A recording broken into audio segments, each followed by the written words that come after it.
এত সম্পদের মালিক ছিল কারুন, এত সম্পদের মালিক ছিল কারুন। ওই কারুন সে তো একটা মিথ্যাবাদী, মিথ্যার আশ্রয় নিয়ে সম্পদের মালিক হয়েছিল। মূসা নবীকে আল্লাহ পাক বলেছিলেন, রে মূসা তাওরাত কিতাবের বাইন্ডিং করো, বাইন্ডিং। মূসা নবী কয়, মালিক তাওরাত কিতাবের বাইন্ডিং করব কি দিয়া? আল্লাহ বলেন স্বর্ণ দিয়া। মূসা নবী কয়, মালিক এত স্বর্ণ পাইমু কই?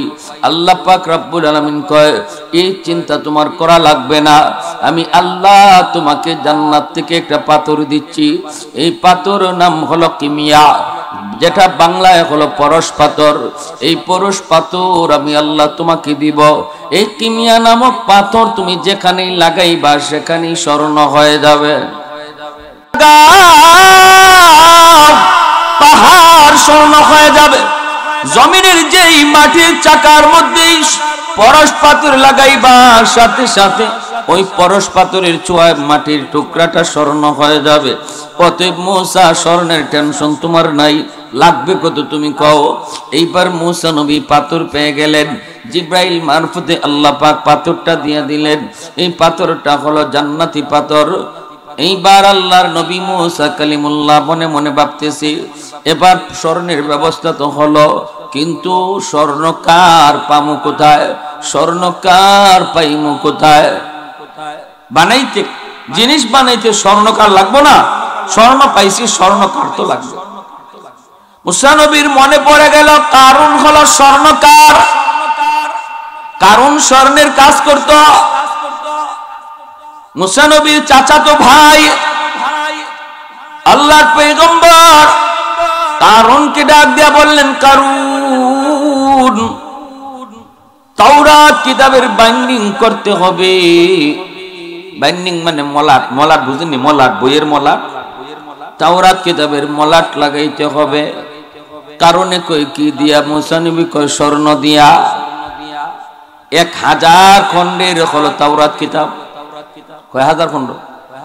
1000 খন্ডের তাওরাত কিতাব বাইন্ডিং আর মলাট লাগাইতে যদি স্বর্ণ লাগে কি পরিমাণ?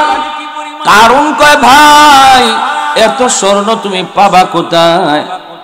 মূসা নবী তখন বলে, স্বর্ণের ব্যবস্থা হয়ে গেছি, আল্লাহ পাক জান্নাতি পাথর দিয়া দিয়েছেন। এই জান্নাতি পাথর যার নাম হলো কিমিয়া, এই কিমিয়া পাথরে যেখানে লাগাবো সেখানে স্বর্ণ হয়ে যাবে। আর তুমি হলে স্বর্ণকার, তুমি কাজটা করে দিবা। এমনি কারণে কয়, ভাই তাহলে পাথরটা একটু আমার হাতে দাও দেখি আমি পাথরটা। কারণ তখনও ভালো ছিল, তখনও কারণ কিন্তু ভালো ছিল। যেই মাত্র কিমিয়া পাথর মূসা নবী ওর হাতে দিলেন, কয় ঠিক আছে ভাই, টেনশন আর করবেন না, আমি তাওরাত কিতাবের মলাট লাগাই দিব স্বর্ণ দিয়া। এই বইলা কারণ স্বর্ণ দিয়া মলাট লাগাইছে। ঠিক শেষ, কাম শেষ। মূসা নবী কয়, কারণ পাথরটা দে। তখনই কারণের লোভ লেগে গেল। পাথর যখন পাইছি মনে মনে কই, পাথর আর মূসা বাইরে দিমু না। কি কয়? পাথর আর দিমু না। মূসা নবী যখন কয় পাথর দাও, কারণ ওকে হারাই গেছে। কি কয়? পাথর হারাই গেছে। মূসা নবী কয়, দেখ আমার সাথে বাটফারি করিস না, আমার চিনস তুই। আমার সর খাইয়া কিন্তু মানুষ মরছে, আমার সর খাইয়া কিন্তু আজরাইলের চোখ পর্যন্ত উঠে গেছি। অতএব আমার হাতের সর বুঝস্ত কিরম, মিশা কথা কইবি না, তাড়াতাড়ি পাথরটা দে। কয়, ভাই বিশ্বাস করেন পাথরটা হারাই গেছে। এখন তো মূসা নবী এ মনে মনে সিদ্ধান্ত নিয়েছে, আমি মাইর খাই আর যা খাই, পাথর দিব না, পাথর আর দিব না। মাইর খাই জান যা কার থাক, পাথর দিব না। মূসা নবী কয়, আল্লাহ এই হারামি তো লুপ করে ফেলছে, আল্লাহ পাথর তো দেয় না। সে বলতেছে পাথর হারায় গেছে, এখন কি করি? মারমো না কাটমো? আল্লাহ কই, মাইরো না কাইটো না, দেখিয়ে কি তা করে। সুবহানাল্লাহ কন্যা। মাইরো না কাইটো না, দেখিয়ে পাথর দিয়া কি তা করে। এরপরে দেখা যায় কারুন গোপনে গোপনে পাথর লাগায় লাগাইয়া স্বর্ণের ঢেল বানায় ফেলাইছে। মাটির চাক্কার মাঝে দিয়ে পাথর লাগায় স্বর্ণ হয়ে যায়। পাহাড়ের টিলার মধ্যে পাথর লাগায়, টিলা পুরা টিলা স্বর্ণ হয়ে যায়। কারণ কো পাইছি আর দিব না। অল্প দিনের ভিতরে কারণ বিভিন্ন দেশের সাথে স্বর্ণের ব্যবসা শুরু করে দিল। আন্তর্জাতিক মানের একজন ব্যবসায়ী হয়ে গেল, কারণ স্বর্ণ ব্যবসায়ী। মুসা নবী কই, কারণ রে এত স্বর্ণ তুই কই পাইলে? কই ব্যবসা করে বানাইছি। কই ব্যবসা করে বানাইছো? পাত্রটা এখনো বালা আছে দিয়ালা? কই নাই, আড়াইলেছি। দেয় না, এরপরও দেয় না। স্বর্ণ দিয়া দিয়া সম্পদের পাহাড় বানাই ফেলল। স্বর্ণের ব্যবসা করে করে সম্পদের পাহাড়। এইবার আল্লাহ পাক কয়, মুসা কারুনের কাছে যাও, যা কও সেজন্য সম্পদের যাকাত দেয়। সম্পদ বানাইছে ঠিক আছে, যাকাত যেন দিয়া দেয়। মুসা নবী যা কারুনকে বললেন, কারুন তোর সম্পদের যাকাত দিতে হবে, যাকাত। এমনি কারুনের আসমান ভাঙ্গে মাথায় পড়ছে। লোভ কইরা, চুরি কইরা, ডাকাতি কইরা সম্পদের মালিক হইছে। এই সম্পদের প্রতি মহব্বত তার অনেক বেশি। অতএব সম্পদ দিতে সে রাজি না, যাকাত দিতেও সে রাজি না। তখন কয়, আমি কেন যাকাত দিমু? কেন যাকাত দিমু? কয় আল্লাহর দেওয়া মাল, এই মাল থেকে আল্লাহকে দেওয়া লাগবে। কয় না, আমি দিমু না। তাফসীরে কিতাবে লিখছেন, এই এত কিপটা ছিল কারণ। হে যদি এইভাবে হাতের মধ্যে পানি লইতো, এই পানির ফুটাও তার আঙ্গুলের ভাগ দিয়ে পড়তো না। এত যে কিচ্ছু ফরবার দিত না, যাইবার দিত না, এমন ছিল কিপটা, যেটাকে বলে কৃপণ, বখিল। কথা কন না কেন? বুঝেননি? কথা বুঝেননি? বকিল, এত বকিলের বকিল। মুসা নবী কয়, কারুন আমারে খেপাইবি না, আমারে খেপাইবি না, যাকাত দিয়া দে। কয় না, দিমু না। যদি দেওয়া নই লাগে তাহলে আমি একটু বুঝা নেই মনের সাথে বুঝ পরামর্শ করি। কারণ হিসাব করে দেখে তার কোটি কোটি টাকার সম্পদ। যদি হিসাব করে তার যাকাত দিতে হয় তাহলে অনেক টাকা যাকাত হয়। 1 কোটি টাকা যার আছে এর তো 2.5 লাখ টাকা যাকাতই হয়, ঠিক না? হ্যাঁ, তো এখন 2.5 লাখ, বাপরে বাপ। কারণ একদিন কই, ভাই মুসা, ও মুসা, আমি তো আপনার হিসাবে অঙ্ক করে দেখছি, আমার কোটি কোটি টাকা যাকাত আসে, এত টাকা আমি দিতে পারবো না। 10-20 হাজার টাকার শাড়ি আর লঙ্গি দিলে হইবনি। মুসা নবী কয়, সবটা মাইরা দাঁত ফলাই দিল। সম্পদ দেয় কেডা? জোরে বলেন, সম্পদ দেয় কে? আরো জোরে, নাকি শক্তির বলে? ক্ষমতা দিয়া, বুদ্ধি দিয়ে আমরা সম্পদ কামাই। সম্পদ দেওয়া একমাত্র কার অনুগ্রহ? আল্লাহ। যদি বুদ্ধি দিয়া সম্পদ কামাই করা যাইত তাহলে বাংলাদেশের যত বুদ্ধিজীবী আছিল এরা 1 নম্বরে ধনী হয়ে যেত। কিন্তু ঢাকা শহরে গিয়া দেখেন, মাথার চুল নাই যত বুদ্ধিওয়ালা আছে, এরা বুদ্ধি বেচে বেচে খায়। এক বেলা খায় আর এক বেলা খায় না। তাহলে এর বুদ্ধি যায় কই? হ্যাঁ, কুস্তি ক্ষমতা দিয়ে, শক্তি দিয়ে যদি টাকা কামাই করা যাইত তাহলে বাংলাদেশে যত কুস্তিগির আছে, ওই রেসলিং করে, কিলাকিলি ঘুষাঘুষি করে, বডি এখান দিয়ে একটা বানায়, এখান দিয়ে একটা বানায়, টুম বানাইয়া এর বডির আর মানুষের বডি রাখে না, এরা 1 নম্বর ধনী হয়ে যেত, ঠিক না? তাহলে বোঝা গেল শক্তি দিয়েও সম্পদ কামাই করা যায় না, বুদ্ধি দিয়েও কামাই করা যায় না। সম্পদ একমাত্র আল্লাহর অনুগ্রহ। সমাজে বহু মানুষ পাওয়া যাবে শিক্ষিত না কিন্তু সম্পদের মালিক, আসেনি না নাই? বাংলাদেশের 1 নম্বরে ধনী ছিল জহিরুল ইসলাম। ঢাকা শহরের অর্ধেক যার, ঢাকা শহরে অর্ধেক ঢাকা শহরই তার। এই জহিরুল ইসলামের নিজের নামটা ঠিক মতো লিখতে পারতো না। ভৈরব বাড়ি, কিশোরগঞ্জ, নিজের নামটা লিখতে পারতো না। তার অফিসে চাকরি করতো ম্যানেজার, এরা ছিল MA pass, BA pass, FR CS pass, কিন্তু তারে দেখলে দাঁড়াইয়া থাকতো, যতক্ষণ রইছে অতক্ষণ ঘন্টাখানেক দাঁড়াইয়া থাকতো। তারে একজন মূর্খ বেটারে। তাহলে বোঝা গেল সম্পদ একমাত্রই আল্লাহর অনুগ্রহ। এই কথা আল্লাহ বলেছেন পবিত্র কোরআনের সূরা জুমায়, ফাইদা কুদিয়াতিস সালাত ফান্তাশিরু ফিল আরদ ওয়াবতাগু মিন ফাদলিল্লাহ। ওই যে ওয়াবতাগু মিন ফাদলিল্লাহ, তোমরা ফরজ নামাজ আদায় করেছো, এখন জমিনে বিচরণ করো আর আমি আল্লাহর অনুগ্রহ তালাশ করো, অর্থাৎ রিজিক তালাশ করো। এই রিজিক তালাশ করা, রুজি করা, এটা আল্লাহর অনুগ্রহ। আল্লাহ বহু মানুষকে সম্পদ দিয়া পরীক্ষা নেয়, আর কাউরে সম্পদ না দিয়া পরীক্ষা নেয়। সম্পদ দিয়া পরীক্ষা ফলায় যে সম্পদের যথাযথ হক আদায় করে কিনা, আর যারা সম্পদ দেয় না, গরিব রাখে, তারে আল্লাহ পরীক্ষা নেয় সে না পাইয়াও সবর করে কিনা। বুঝে আসছে?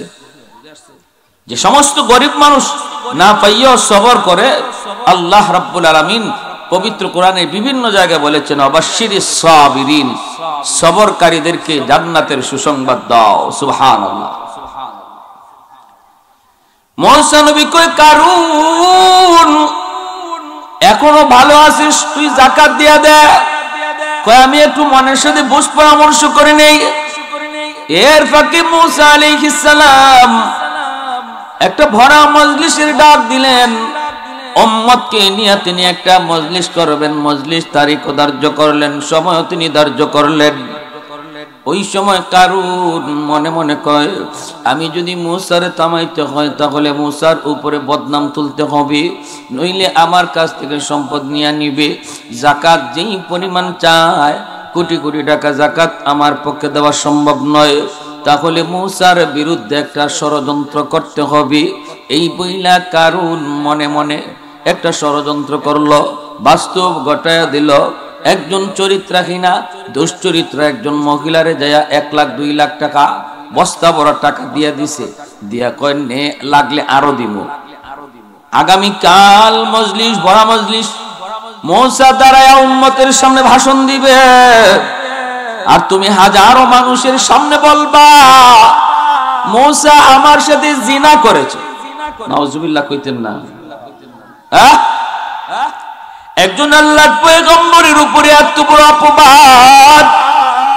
মুসা নবী যেই মাত্র বক্তব্য দেওয়ার জন্য তিনি উঠলেন, এমনি কারণ ডাক দেয়া কয়, ভাই মুসা, একটা কথা আপনারে বলি, বলুন তো আপনার শরীয়তে কি কয় কেউ যদি জিনা বেবিচার করে তার শাস্তি কি হওয়া দরকার?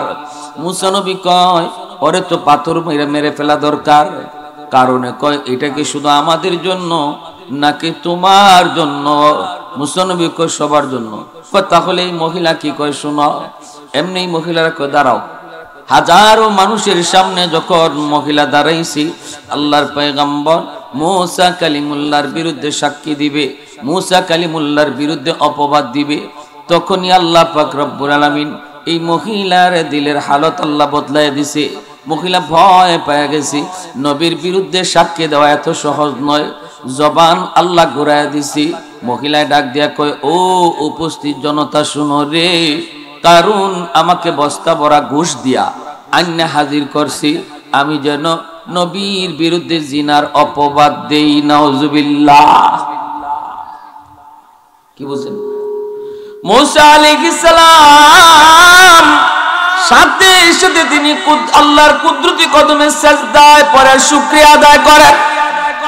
আল্লাহ, তুমি আমাকে আজকে এত বড় ষড়যন্ত্র থেকে বাঁচাইছো। সিজদায় পড়ে আল্লাহর কদমে কাঁদতে শুরু করলেন আর বলতেছেন, মালিক তুমি অনুমতি দাও। ও মালিক, একটু কও দেখি, এই কারণ এত বড় ষড়যন্ত্র আমার বিরুদ্ধে করলো, এখন এই কারণের শাস্তিটা তুমি দিবা নাকি আমি মুসা দিমু? আল্লাহ পাক কয়, মুসা রে, তুমি এর শাস্তিটা দাও, বাকি আমি আল্লাহ তোমাকে সাহায্য করব। তুমি দাও। মুসা নবী নরম নবী না গরম নবী? জোরে বলেন, নরম না গরম? বেশি গরম, বেশি গরম। যখন বেশি গরম হইতেন তখন মাথার চুল ত্বকি ছিদ্র ইয়া খারাই দিত। মুসা আলাইহিস সালাম যখন গরম হইতেন, হ্যাঁ, এই জন্য মুসা আলাইহিস সালামের হাতের চর খাইছিল শিশুকালে ফেরাউন। ফেরাউনে খাইছে কুলতে, ফেরাউনের ঘরেই তো মুসা নবী বড় হইছেন।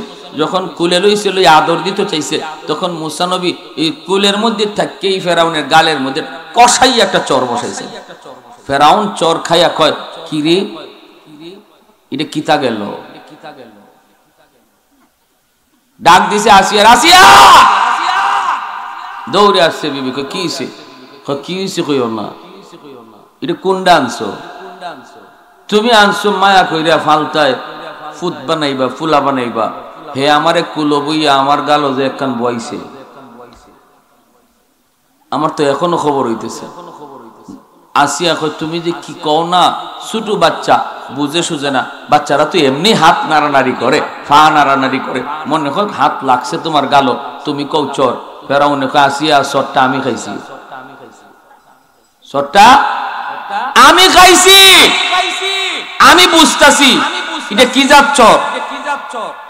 আর আমার 100% বিশ্বাস এই বাচ্চায় বুঝে শুনে আমার চরটা মারছে। আসিয়া কয় না না বুঝিয়া, ফেরাউনে কয় বুঝিয়া, আসিয়া বলেন না বুঝিয়া।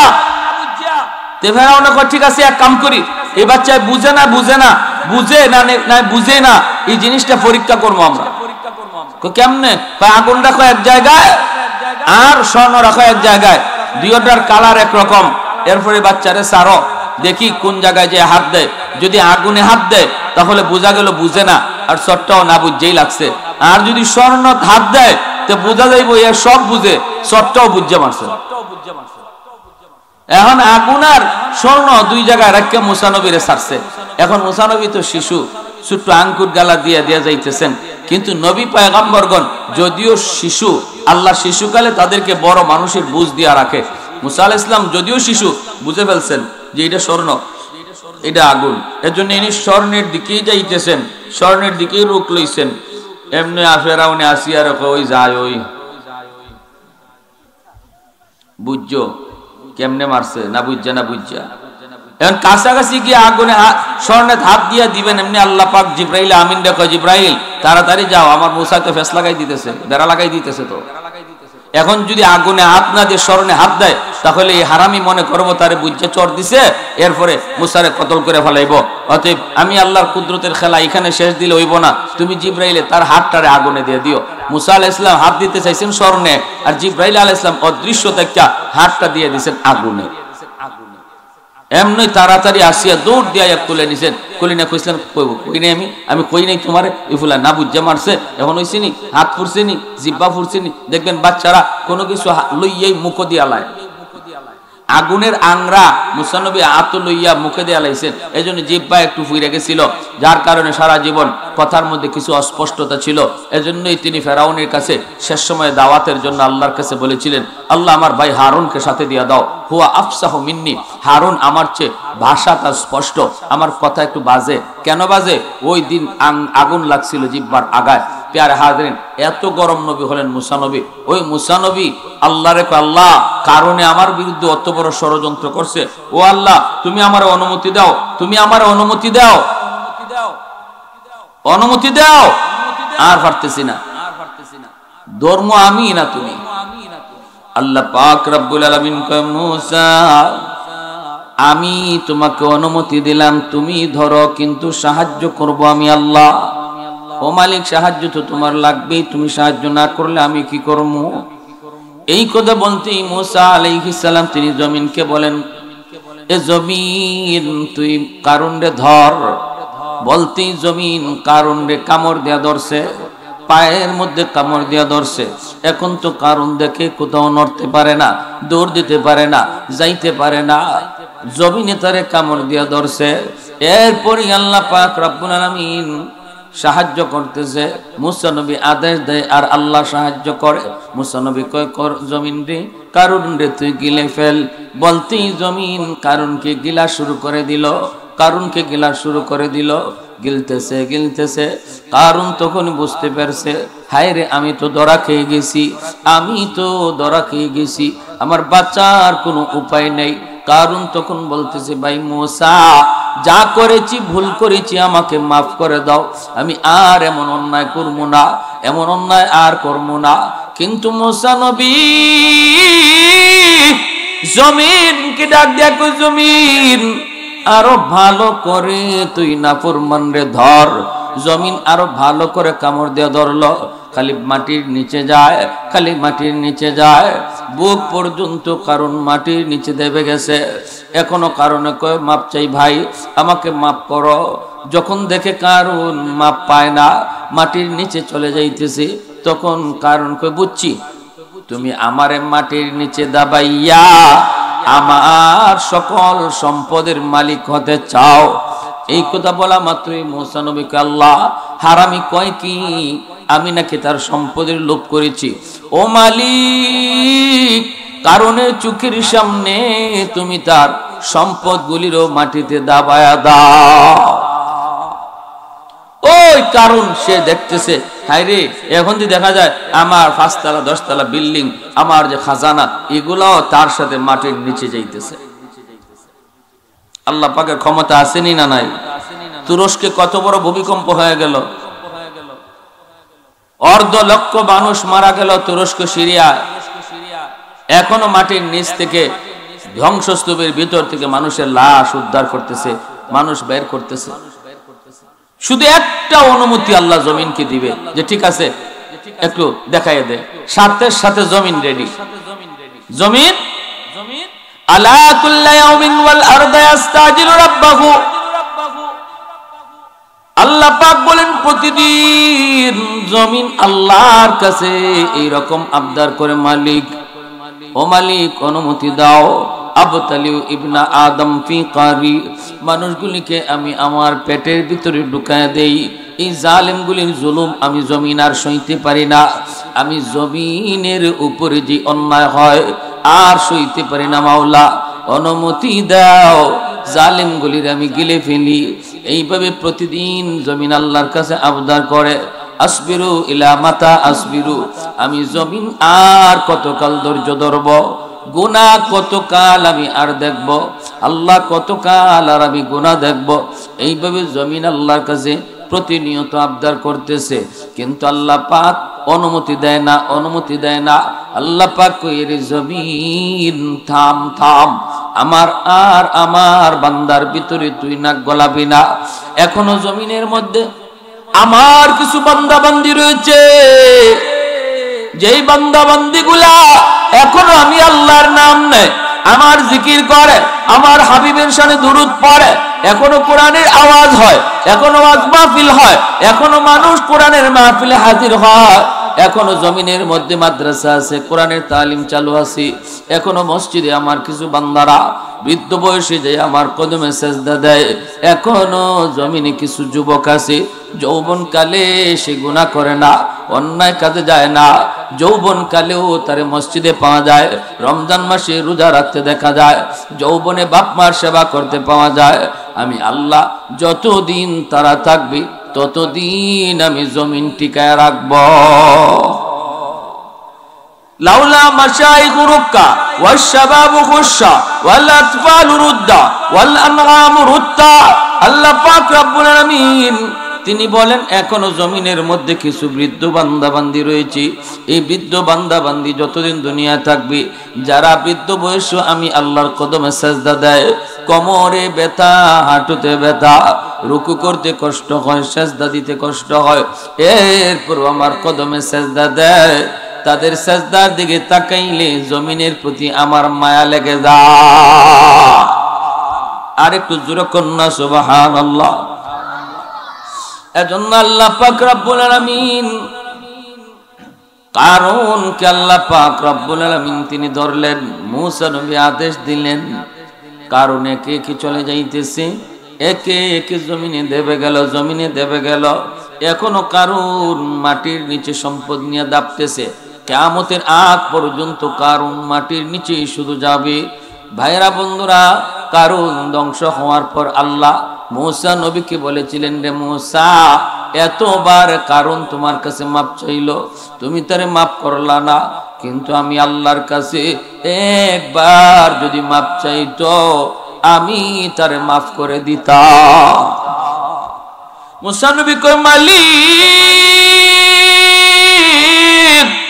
এজন্যই তো তুমি রহমান, এজন্যই তো তুমি রব, এজন্যই তো তুমি মালিক আর আমি তোমার গোলাম, এজন্যই তো তুমি মালিক আর আমি গোলাম। ভাইরা বন্ধুরা, জন্য বলতেছিলাম আল্লাহ পাক পবিত্র কোরআনে সূরাতুল আসরের মধ্যে আল্লাহ আসরের কসম খেয়ে কয়, এ দুনিয়ার মানুষ, সময়ের কসম আমি আল্লাহ কেন খাইলাম জানোনি? এই সময় হলো সাক্ষী। সময় দেখছে কারণের পরিণতি, সময় দেখছে ফেরাউনের পরিণতি, সময় দেখছে নমরুদের পরিণতি, সমস্ত বেদিন বেঈমানগুলার পরিণতি সময় দেখছে। এই জমিন দেখছে কারণের পরিণতি, জমিন দেখছি।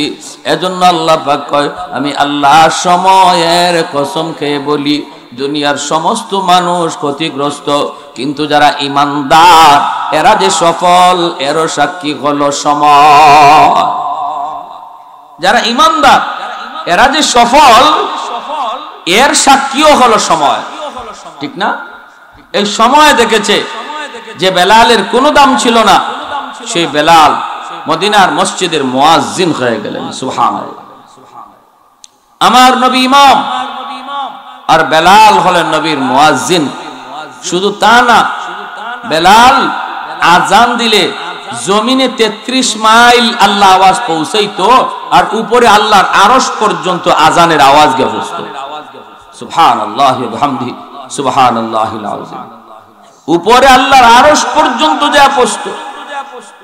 একদিন মাত্র আজান হয় নাই, একদিন কি হয় নাই, বেলালে আজান হয় নাই। কেন?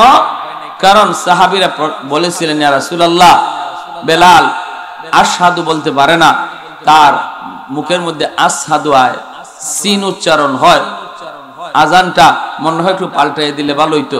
নবী পরামর্শ করে, তাহলে ঠিক আছে, তোমরা কি চাও যে বেলাল রে মুয়াজ্জিনের পদ থেকে বাদ দিয়ে দেই? আল্লাহ নবী বলেন, ঠিক আছে নাও। নবী আশার নামাজের পরে বলতেছেন, বেলাল ফজরে আজান আর দিও না, ফজর থেকে আর আজান দিও না, চাকরি ক্যান্সেল। এশার নামাজের পর কেন বেলালের মুখের মধ্যে জড়তা ছিল? ওই উমাইয়া জিহ্বার মধ্যে পেরেক মারছিল, যার গোলাম ছিলেন হযরত বেলাল হাবশী রাদিয়াল্লাহু তাআলা আনহু। এমন নির্যাতন করছে ওই মালিক উমাইয়া, সে জিহ্বা বাইর কইরা, এই জিহ্বা দিয়ে কেন আল্লাহ আল্লাহ জিকির করেন, এজন্য জিহ্বার মধ্যে পেরেক মারছিল, যার কারণে কথার মধ্যে একটু অস্পষ্টতা ছিল।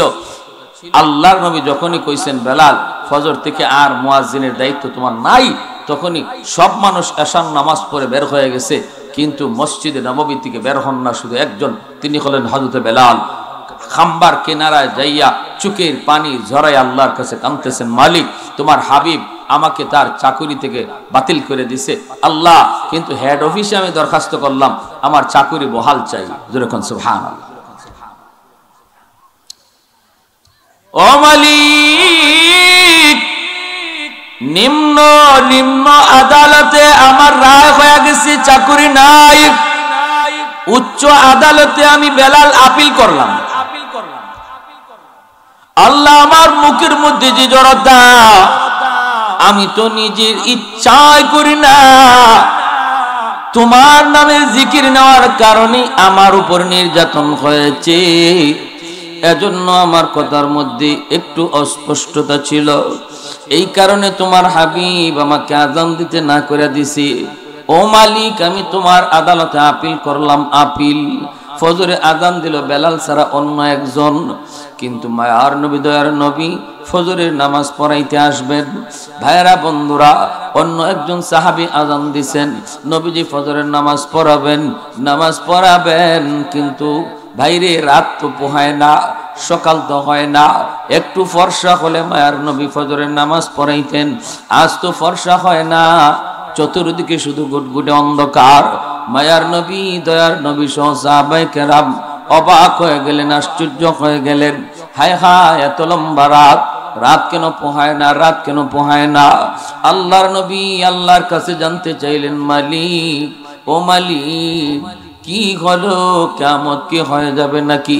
আল্লাহ, কিয়ামত বুঝি হয়ে যাবে, কেন দিন আসে না, রাত কেন যায় না? আল্লাহ পাক রব্বুল আলামিন তখন কয়, বন্ধু না, এটা কিয়ামতের আলামত নয়। জিব্রাইল আমিন চলে আসলেন, আল্লাহ পাঠিয়ে দিলেন। জিব্রাইল আইসা কয়, নবী গো, কেমনে সকাল হবে গো নবী? আজ তো মদিনার মসজিদে ফজরের আজান হয় নাই। মায়া নবী কই, ভাই জিব্রাইল, ও অন্য দিনের চেয়ে আজকের আজান তো আরো সুন্দর হয়েছে, অন্য দিনের চেয়ে আজকের আজান তো আরো সুন্দর হয়েছে। কিন্তু জিবরাইল কই নবী গো জানি না সুন্দর না অসুন্দর, কিছু বুঝি না। কারণ অন্য দিন আজান আরশের মালিক তিনি আরশ থেকে শুনতেন, আমরা আসমানের ফেরেশতারাও আজান শুনতাম, কিন্তু আজকে ফজরের আজান আমরা কেউ শুনি নাই। সুবহানাল্লাহ, আস্তে কোন মিয়া, আরো জোরে সুবহানাল্লাহ। ওয়াল্লাইলু মেঘে জুলফে মুহাম্মদ কে তারান্নুম ওয়াশ-শামসু বিরুখসারায়ে আহমদ কে তারান্নুম ওয়াল ফজর মেঘে সুবহে রিসালাত কি বেশারাত ওয়াল আসর মেঘে দৌরে নবুয়ত কি বেশারাত हर फूल में रूए मदीना का तबस्सुम शाखों की लचक में बेकदा का तकल्लुम यासीन से मौला ने कभी उनको पुकारा। साक्षी हलो जुग, साक्षी हलो समय। আদ জাতি, সামুদ জাতি, কওমে লূত কেমনে আল্লাহ ধ্বংস করে দিয়েছেন। সাক্ষী হলো সময়ে কওমে লূতের মানুষগুলা যারা অপরাধী ছিল, বেঈমান ছিল, কাফের ছিল, আল্লাহকে মানত না। জিবরাইল আমিন এই গোটা কওমটারে তিনি পাকের ভিতরে ঢুকাইয়া একদম আকাশের উপরে উঠাইছিলেন। আকাশের উপরে আকাশ পর্যন্ত পৌঁছাইয়া তিনি উল্টাইলেন। ভাইরা বন্ধুরা, হাদিস শরীফে আল্লাহর নবী বলেন কওমে লূতের মানুষগুলা এরা যে উপরে উঠতেছে, উপরে উঠতেছে, উঠতে উঠতে একদম আসমানের কাছে চলে গেছে। আকাশের ফেরেশতারা মানুষের আওয়াজ পাইছেন, কান্নাকাটির আওয়াজ পাইছেন, বাচ্চাগুলি, শিশু বাচ্চাগুলির কান্নার আওয়াজ পাইছেন। এমনকি তাদের ওই গোষ্ঠী, ওই গোত্র, ওই এলাকার মানুষগুলি গরু ছাগলের আওয়াজ পর্যন্ত আকাশের ফেরেশতারা তারা শুনতে পেয়েছেন। এতটা উপরে উঠাইয়া জিবরাইল আমিন আবার উপর করে ছাইরা দিয়েছেন। এই কওমে লূত এরা এমন ভাবে ধ্বংস হয়েছে, এখনো পৃথিবীতে ডেড সি নামে একটা সাগর রয়েছে। যেই জায়গাটা সাগর হয়ে গেল সাগর, এই সাগরের পানিতে কোনো প্রাণী ভাসে না, এই সাগরের পানিতে কোনো মাছ ভাসে না, এই সাগরে কেউ যদি পড়ে মানুষটা বাইসা তাকে নিচে যায় না। এতটা গজবের জায়গা হলো ডেড সি, কওমে লূতের আযাবের জায়গা। আল্লাহ বলেন তোমরা কেউ যদি নাও দেখো, নাও সাক্ষী দেও, কিন্তু এই আযাবের সাক্ষী হয়ে আছে সময়। ঠিক কি না? আযাবের সাক্ষী হয়ে আছে সময়। ওয়াল আসর ইন্নাল ইনসানা লাফি খুসর। আল্লাহ পাক রব্বুল আলামিন তিনি বলেন সময়ের কসম, ওই মানুষগুলি তারা ধ্বংস, ওই মানুষগুলি তারা ধ্বংস যাদের মধ্যে চারটা গুণ নাই। এক নাম্বার হলো ঈমান, ঈমান যার নাই ওরা ধ্বংস, ওরা ক্ষতিগ্রস্ত। দুই নাম্বার নেক আমল যার নাই ওরা ক্ষতিগ্রস্ত। তিন নাম্বার যারা সত্যের প্রতি মানুষকে ডাকে না, শুধু নিজেই নামাজ পড়ে, বউ বাচ্চারে নামাজের ও আনফুসাকুম ওয়া আহলিকুম নারা। অতএব বলুন দেখি, শুধু নিজে নামাজ পড়ব না, বাচ্চারাও পড়ার নির্দেশ দিব, বিবিরও নির্দেশ দেওয়া দরকার আছে না নাই? নিজেও পর্দা মানব, নিজের স্ত্রীরও পর্দার নির্দেশ দিব, ঠিক না? নিজেও বাবির কাছে যাইবো না, বাবির সাথে কথা বলবো না, চাচতো ভাই বোনের চাচতো বোনের কাছে যাইবো না, চাচতো বোনের সাথে কথা বলবো না, যাদের সাথে দেখা করা হারাম, যাদের সাথে কথা বলা হারাম, যাদেরকে বিয়ে করা জায়েজ এমন মহিলার পাশে যাব না, কথা বলবো না। আর নিজের স্ত্রীকেও নির্দেশ দিব সেও যেন দেওরের সাথে কথা না কয়, চাচাতো ভাই বোন তাদের পাশে যেন না যায়। নিজের স্ত্রীরও এই নির্দেশ দিব, নিজের মেয়েটাকেও নির্দেশ দিব, মা বের হও, একান্ত প্রয়োজনে যদি বের হতে হয় মোটা কাপড়ের বোরকা পরে তুমি বের হও। এই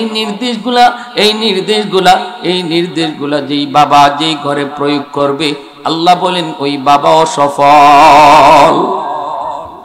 আর নতুবা খালি নিজে খালি সামনের কাতারের মুসল্লি হইয়া প্রতিদিন আমি হাজির, আমার জানামাজ আগে বিছানো থাকে, এখানে কেউ বসতে পারবে না। হাজি সাহেব এটা তার মার্কা মারা জায়গা। এরম কইরা আপনি সামনের কাতারে লম্বা ফাগড়ি লাগায় নামাজ পড়লেন, আর বউ নামাজ পড়ে না এক ওয়াক্ত, মেয়ে কলেজও যায় বেপরদায়। আল্লাহর নবী কয় তোমার জন্য জান্নাত হারাম হারাম হারাম। সালাসাতুন কাদ হারামাল্লাহু আলাইহিমুল জান্নাহ, মুদমিনুল খাম ওয়াল আক ওয়াদ দায়ুস আল্লাযী ইউকিরু ফি আহলিল কুবুস। আল্লাহ নবী বলেন তিন ব্যক্তির জন্য জান্নাত হারাম। এক নাম্বার হলো যে নেশা করে, যে মদ খায়, গাঞ্জা খায়, ইয়াবা খায়, বাবা খায়, ডাইল খায়, ফুরি খায়, এই ধরনের নেশাখোর যে আছে এর জন্য জান্নাত হারাম।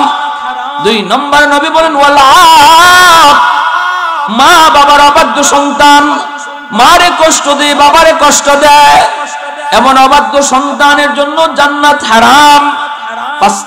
তিন নম্বরে নবী বলেন,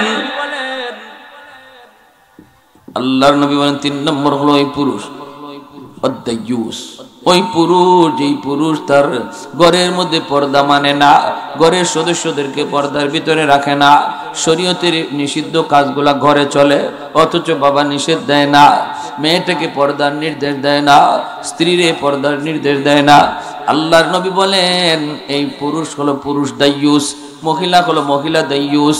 নবী বলেন এই পুরুষ কোনোদিন জান্নাতে যাবে না, যে নিজে বাঁচার ফিকির শুধু করলো কিন্তু ঘরের সদস্যদেরকে আল্লাহর বিধান মানার আদেশ দিল না, অথবা তাদেরকে বোঝানোর চেষ্টা করলো না। এজন্য যুবক মনে রাখবা, যদি আল্লাহর তৈরি জান্নাত পেতে হয় তাহলে কি করা লাগবে? নিজেও বাঁচবো, নিজের পরিবারকেও বাঁচানোর ফিকির করব। ঠিক কিনা? ঠিক কিনা? হ্যাঁ, রমজান মাস আসতেছে, খালি নিজেই রোজা রাখবো, ফুলায় রোজা রাখে কিনা, নিজের মেয়ে রোজা রাখে কিনা, এটা যে বাবা খবর নিত না, হে নিজের রোজা লইয়া জান্নাতে যেতে পারবে না, নিজের রোজা লইয়া জান্নাতে যেতে পারবে না যদি ছেলে রোজা রাখলো কিনা এই খবর না নেয়। আল্লাহ নবীর হাদিস বলতেছি, আল্লাহ নবী বলেন ওয়াদায়ুস আল্লাযী ইউকিরু ফি আহলিহিল খুবুস। আল্লাহ পাক পবিত্র কোরআনুল কারীমের সূরাতুল আসরে সফল মানুষের পরিচয় দিলেন, আর যারা ব্যর্থ, যারা ক্ষতিগ্রস্ত তাদের পরিচয় তুলে ধরলেন। চার গুণ যাদের মধ্যে আছে আল্লাহ বলেছেন এরা সফল। এক নাম্বার ঈমান। আমাদের মাঝে আসেনি না নাই? মহাদৌলত ঈমান। আল্লাহ আমাদেরকে জন্মসূত্রে মুসলমানের ঘরে জন্ম দিয়া ঈমান সাথে দিয়া দিয়েছেন, বলি আলহামদুলিল্লাহ। এখন ঈমান আমাদের মধ্যে আছে, বাকি তিনটা গুণ আমার আপনার অর্জন করতে হবে।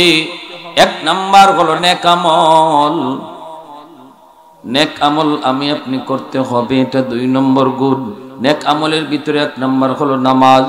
নেক আমলের ভিতরে এক নাম্বার হলো নামাজ। নামাজটা যার জীবনে সঠিক ওয়াক্ত মতো যে নামাজ আদায় করে নেই, যেই নামাজের বিধানটা আল্লাহ পাক রব্বুল আলামিন এই রজব মাসে আমার আপনার নবীর মাধ্যমে দিছেন, বলি আলহামদুলিল্লাহ। এই নামাজ সফল মানুষের এক নম্বর গুণ। এরা নেক আমল করে, নেক আমল নামাজ টাইম মতো পড়ে। আল্লাহ বলেন এরাই হলো দুনিয়াতে সফল মানুষ।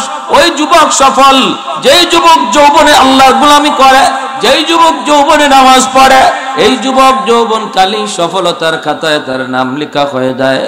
ভাইরা বন্ধুরা জন্য বলতেছিলাম, আল্লাহ পাক রব্বুল আলামিন দুই নম্বর গুণাবলীটা আমাকে আপনাকে অর্জন করতে বলেছেন। রে গোলাম, ঈমান তো আমার আপনার কাছে আল্লাহ পাক দয়া করে দিয়ে দিয়েছেন।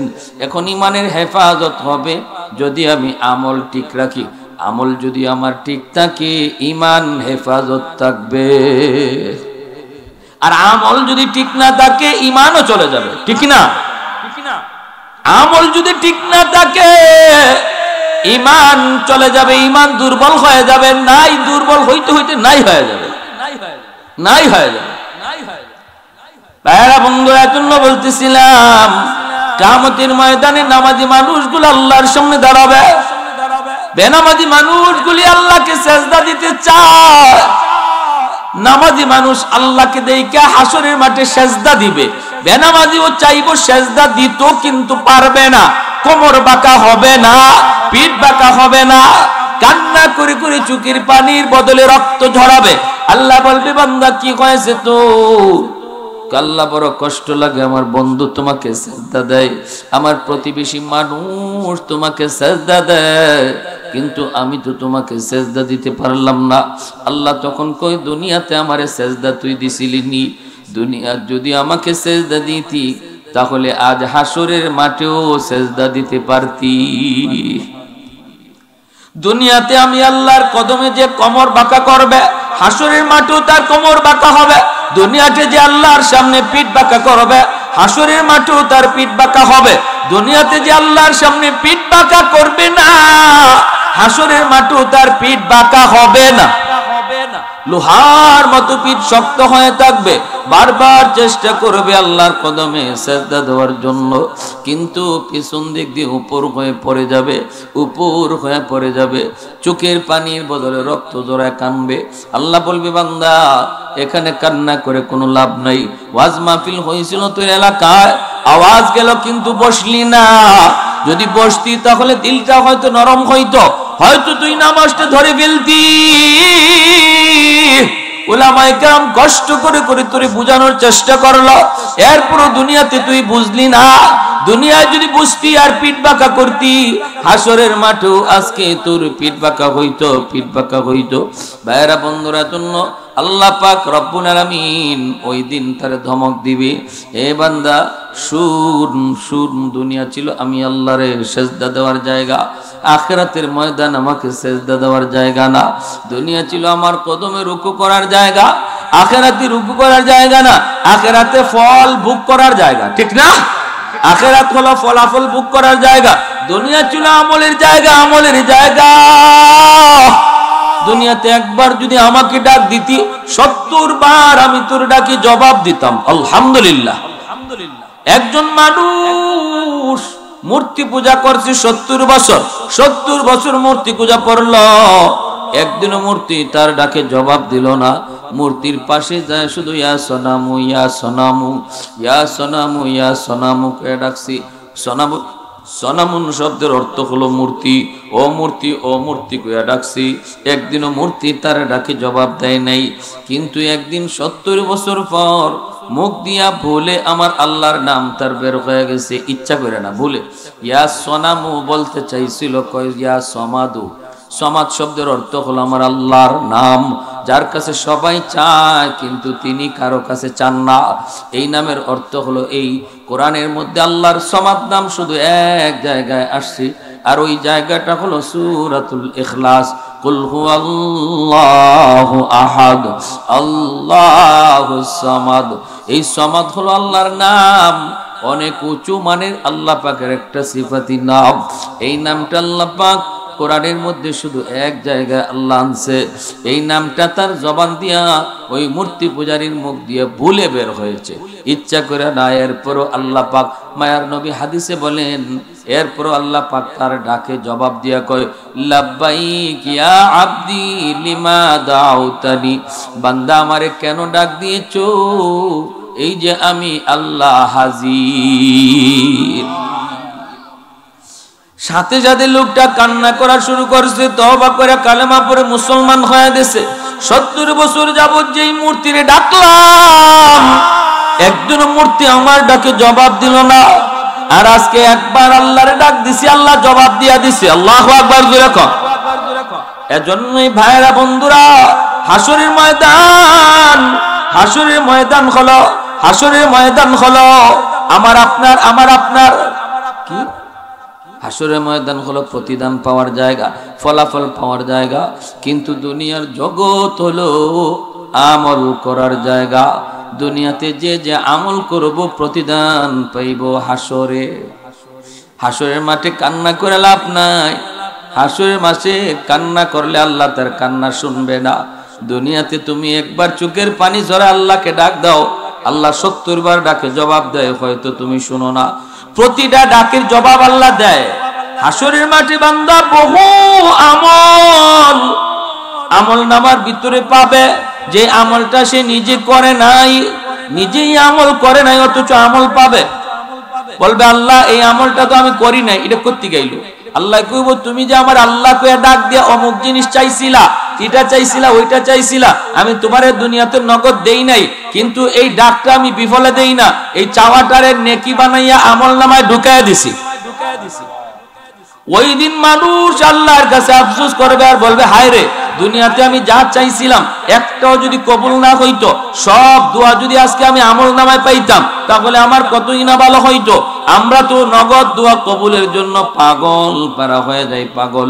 হায় রে, আল্লাহ বুঝি আমার দোয়া কবুল করে না, আল্লাহ বুঝি আমার ডাক শুনে না।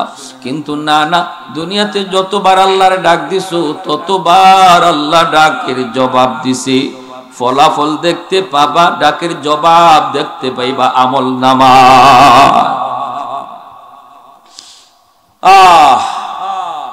এজন্য আল্লাহ পাক বলছে 4 গুণে গুণী মানুষ যারা, তারাই হলো সফল। 1 নাম্বার হলো ঈমান, আর 2 নম্বর হলো নেক আমল। নেক আমলের ভিতরে সবচেয়ে বড় আমল হলো নামাজ। সবচেয়ে বড় আমল কি? জোরে বলেন। এরপরেই হলো রোজা। আইতাছে নি সামনে? হ্যাঁ, 22-23 তারিখ মার্চের, চলতেছে ফেব্রুয়ারি, আজকে কত? 20। আর মাত্র 1 মাস টাইম আছে। 1 মাস থেকে 1-2 দিন বেশি আছে। এরপরে পবিত্র রমজান হাজির, যে মাস আসলে পরে আল্লাহ নবী দোয়া পড়তেন রজব মাসে, আল্লাহুম্মা বারিক লানা ফি রজব ওয়া শাবান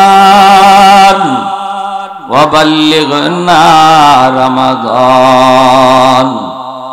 আল্লাহুম্মা বারিক লানা, করেন না সবাই? আল্লাহুম্মা বারিক লানা ফি রজব ওয়া শাবান ওয়া বাল্লিগনা রমাদান। আল্লাহ রজব শাবানে তুমি বরকত দাও, রমজান পর্যন্ত আল্লাহ তুমি আমার হায়াত বাড়ায় দাও। রজব শাবানে আল্লাহ তুমি বরকত দাও, রমজান পর্যন্ত আল্লাহ তুমি হায়াত বাড়ায় দাও। তাইর জন্য বলতেছি যুবক, যত রোজা কাজা করছো আর কাজা করবো না, নিয়ত করো যত রোজা সারছি আল্লাহ ভুল করেছি আর জীবনে ভুল করবো না। যেই যুবক যৌবনী পাক্কা রোজাগুলি 30টা রোজা রাখবে, আমার আল্লাহর বাসায় এই যুবক যৌবনী সফলতার খাতায় নাম লেখা। সেও ক্ষতিগ্রস্ত নয়, নামাজও ঠিক আছে, রোজাও ঠিক আছে, ঠিক কিনা? জোরে কোন। এরপর আল্লাহ বলে ওয়াতাওয়াসাউ বিল হাক্কি ওয়াতাওয়াসাউ বিস সাবর। নেক কাজের দিকে মানুষকে ডাকে, নেক কাজের দিকে মানুষকে ডাকে, সবাইকে নিজের পরিবার পরিজনকে আগে ব্যবস্থা করে আগে ডাকে। তারপরে আল্লাহ বলেন সবর করে, সবর। দরিদ্র হালে আল্লাহ রাখছে, অভাবে আল্লাহ রাখছে, হাই হুতাশ করে না, না না। গরিবী হালতে সে আল্লাহর উপর ধৈর্য ধরে, গরিবী হালতে সে সবর করে, অসুস্থ হালতেও সবর করে। সুস্থতা দেয় আল্লাহ, অসুস্থতাও দেয় কে? আরো জোরে বলেন কে? ধনী বানায় কে?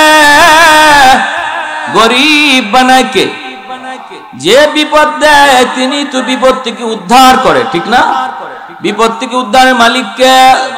এজন্যই বিপদে পইরা হাই হুতাশ নাই, বিপদে পড়ার পরেও সবর, সবরের গুণ থাকতে হবে, সবর। আল্লাহ পাক রব্বুল আলামিন বলে ওয়ালা নাবলুওয়ান্নাকুম বিশাইইন মিনাল খাউফি ওয়াল জু' ওয়া নাকসিম মিনাল আমওয়ালি ওয়াল আনফুসি ওয়াস সামারাত ওয়া বাশশিরিস সাবিরিন।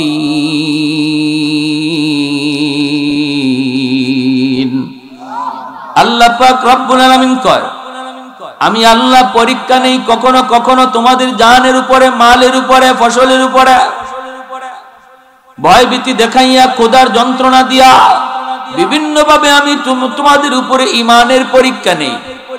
ইমানের পরীক্ষা নেবে। যদি কেউ বলবে আমি ইমানদার অথচ তার কাছ থেকে ইমানের পরীক্ষা নেওয়া হবে না, হতেই পারে না। আহাসিবান নাসু আন ইউতরাকু আন ইয়াকুলু আমান্না ওয়া হুম লা ইফতানুন। আল্লাহ পাক রব্বুল আলামিন কয় মানুষ কি মনে করে সে বলবে আমি ইমানদার অথচ তার কাছ থেকে ইমানের পরীক্ষা নিব না? এমনটা কি মানুষ মনে করে? না, এটা প্রশ্নই ওঠে না। যেই বলবে আমি ইমানদার, তবেই তার উপরে ইমানের পরীক্ষাও আসবে। হয়তো কারো জীবনে পরীক্ষা আসবে একবার, কারো আসবে দুইবার, কারো আসবে তিনবার, কারো আসবে 1000 বার।